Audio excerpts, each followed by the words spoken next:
Hi everyone, and welcome back to my channel. I'm Marissa from The Budgeting Wife, and in today's video I'm going to be sharing with you my 5 travel budget tips. These are tips that I have used personally for planning vacations and trips that have saved me and my husband hundreds on our trips.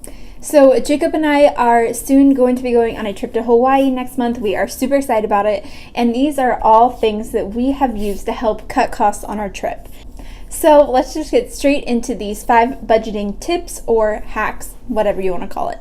Okay, so the first budgeting tip that I have for you guys is to pick an affordable place and time to go on a trip.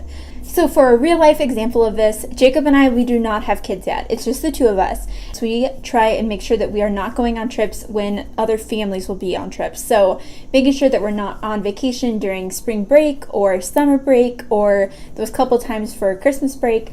So we definitely try and plan around because flights and hotel and everything are more expensive during those times.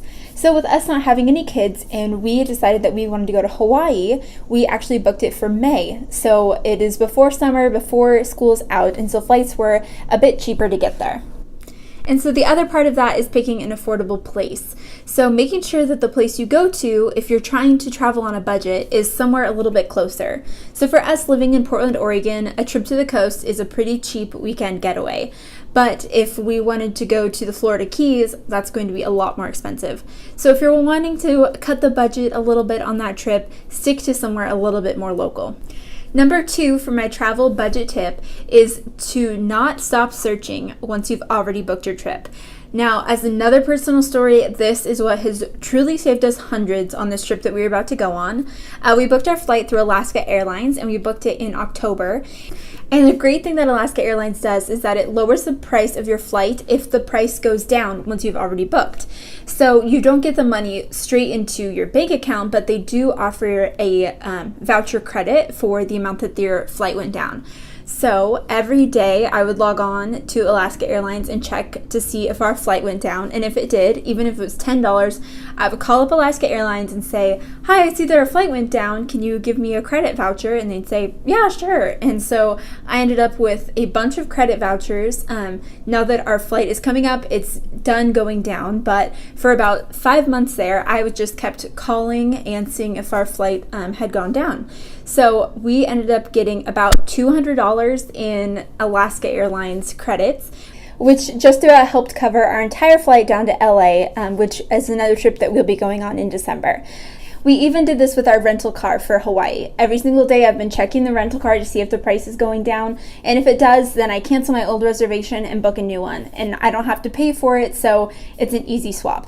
So I would definitely suggest, even once you've already booked your flight and your hotel and your car, all that stuff for your trip, keep checking it because the chances are the price may go down. And rebooking it is an easy way to save hundreds like it has for us on a vacation. My third budget travel tip is to start a sinking fund for your travels. Now this is how we save for our vacations every single month.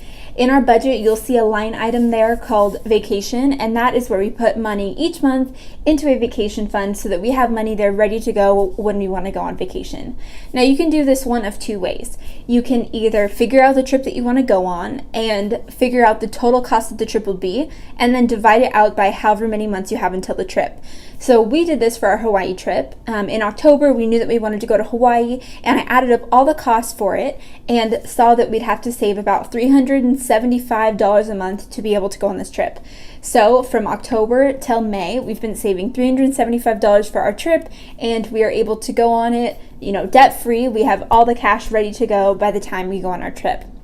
Another way that you can save for vacations is just to put money into a vacation fund. So you may not know exactly where you're wanting to go on vacation, or you don't have something planned, but putting away money every month allows you to be able to go on a vacation whenever you want. So if you are saving $100 each month into a vacation fund, when it gets to be $1,000, you could easily justify going on a vacation. It makes it super easy to be able to travel without going into debt. Now, my fourth travel budget tip is to spend money on what's important to you. Now, this is going to be different for everyone, but when you go on vacation, there's probably something that you value a little bit more than others. Some people care a lot about the destination, or other people like to go on vacation to enjoy all the food and the culture. For me, I really like a good hotel, and so that is something that I will tend to spend a little bit more on for our vacation budget.